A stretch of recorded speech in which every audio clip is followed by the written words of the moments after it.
Hey YouTube, this is Kevin Bolin of Bolin Small Engine, and just as I promised from the other video, I am about to reassemble this Nikki V-twin carburetor that you typically find on a lot of your V-twin Briggs and Stratton Intec engines. I'm going to start off by telling you what I like to do is make sure I got all my parts organized. That really helps in reassembling one of these carburetors.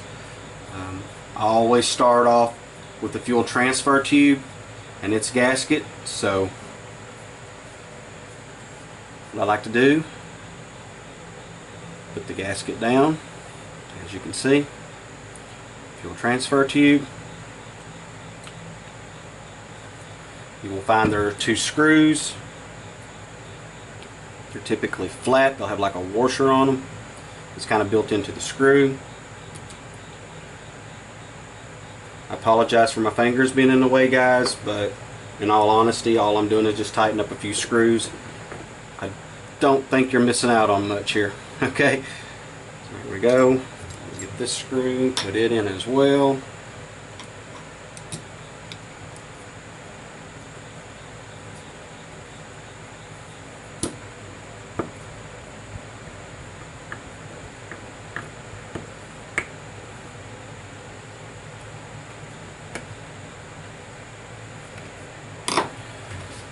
Now once you've got that done, what I like to do is take the float, apply the new inlet needle if you have it, hold the carb up, slide the float over with the inlet needle, and as you can see, the inlet needle will slide right into the hole like so. Sorry about taking it off the camera, guys. Go ahead and do this for you. As I say, you can take it, put it right over top if you prefer, slide it right into place. It's that simple. Apply the hinge pin. The bowl gasket, if you like, you can soak a little oil on it. It really seems to help.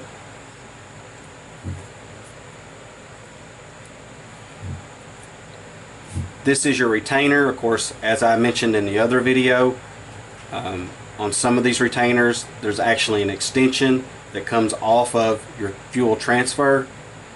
This just happens to be the older style, and it has a jet that's actually built into the retainer. Soak a little oil on this, press it into place. From here, take your float bowl, apply it.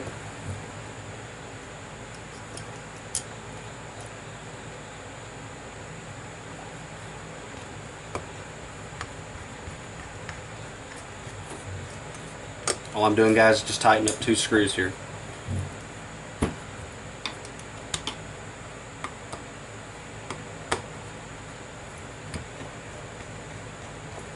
There would be a few people ask, well, what do you do if you don't have it centered? It's a simple matter, just inserting a screwdriver and pushing up. It's not a problem at all, guys.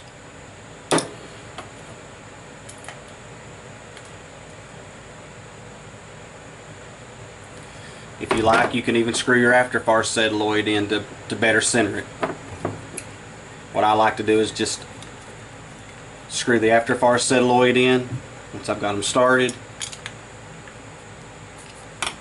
Make sure that you have the sealing washer on the afterfar celluloid. As you can see, there's a sealing washer here.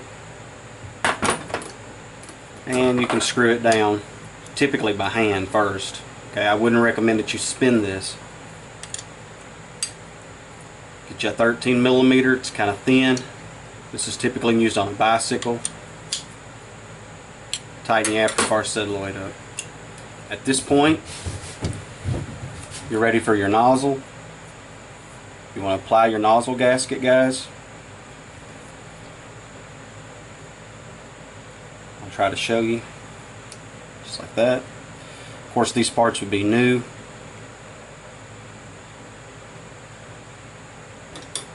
Set your nozzle in, screw it down.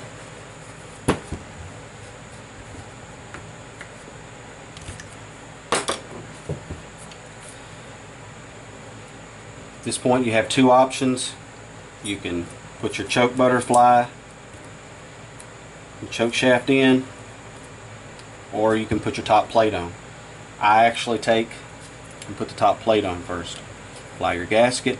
As I say, you can put a little oil on that, it doesn't hurt. Put it right on top.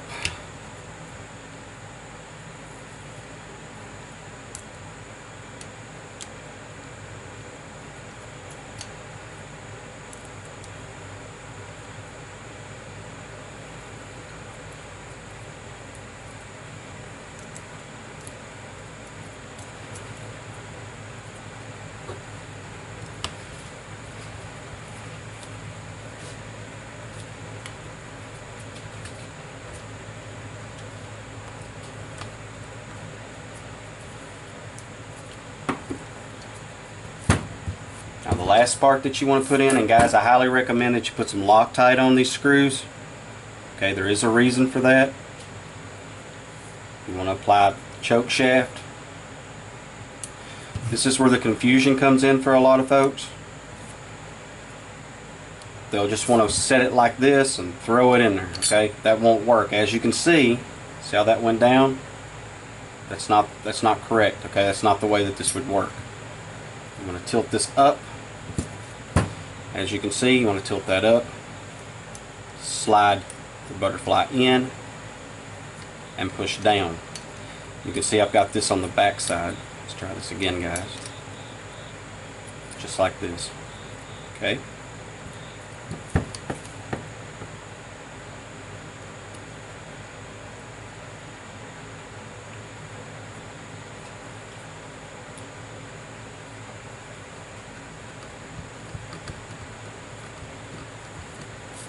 So just keep that in mind.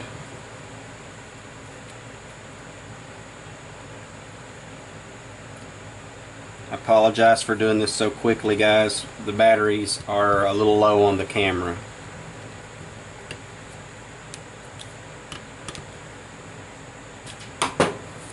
But as you can see, this is correct. If you try to do it the other way, it's just not going to work. From here, there's a little confusion as well as to your governor. Okay, the linkage for your throttle. I apologize. Some people like to put it on the outside like this. Okay, it's wrong. What you want to do, take it from the inside, slide it in and down. Okay, in case you missed that, look, I slide it under it and then pull it through. Okay, your choke, easiest way to assemble it if you've pulled it all the way off is to find your intake manifold, turn it in this position, take the top of the choke lever and see how I've inserted it, and pull straight down, pull back.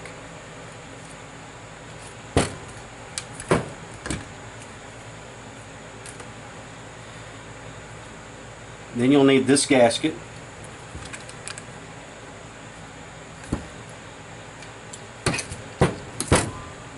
What I like to do is apply aviation Permatex, but if you don't have any, you don't need to do it. As you can see how I've applied that to the carb. And I'm just going to take my gasket, I've got it in one hand, and I'm going to slide the shaft into the choke linkage and turn it towards me.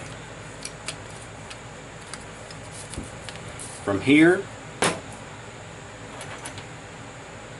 you want to grab your screws,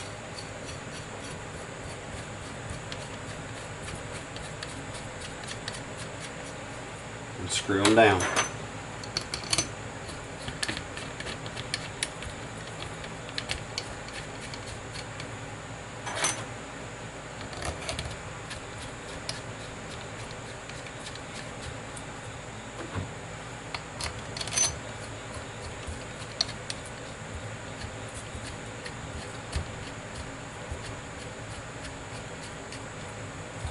Guys, there is a special tool. It's a Torx tool that actually tightens these down.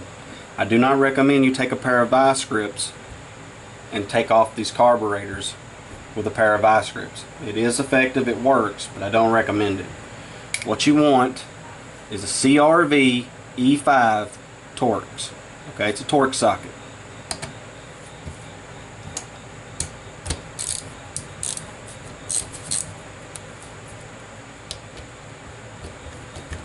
As you can see, I'm just tightening these up. There's nothing special here, guys. You don't have to go extremely tight. Snug works just fine.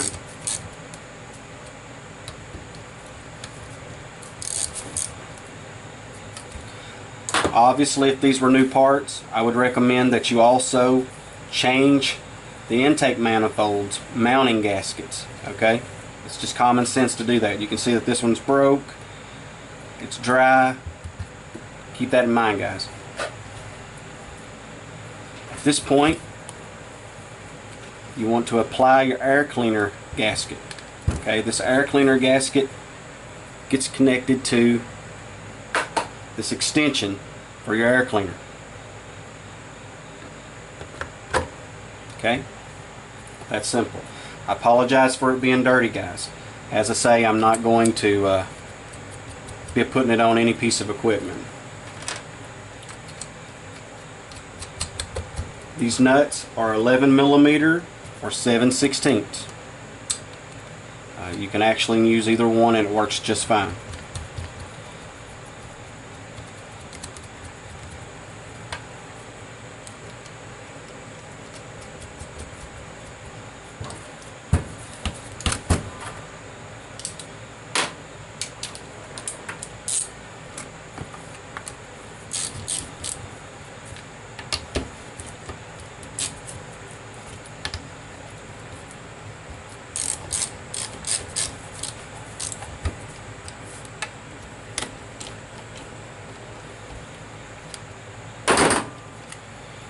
Keep in mind your afterfire celluloid on some engines will be in this direction, and on others it'll be in the other. If you're having any issues, it's a simple matter of just turning it, okay, and unscrew it and retighten it. I will tell you that in most cases, guys, it doesn't really hurt to tighten it up and to turn this back if you need to.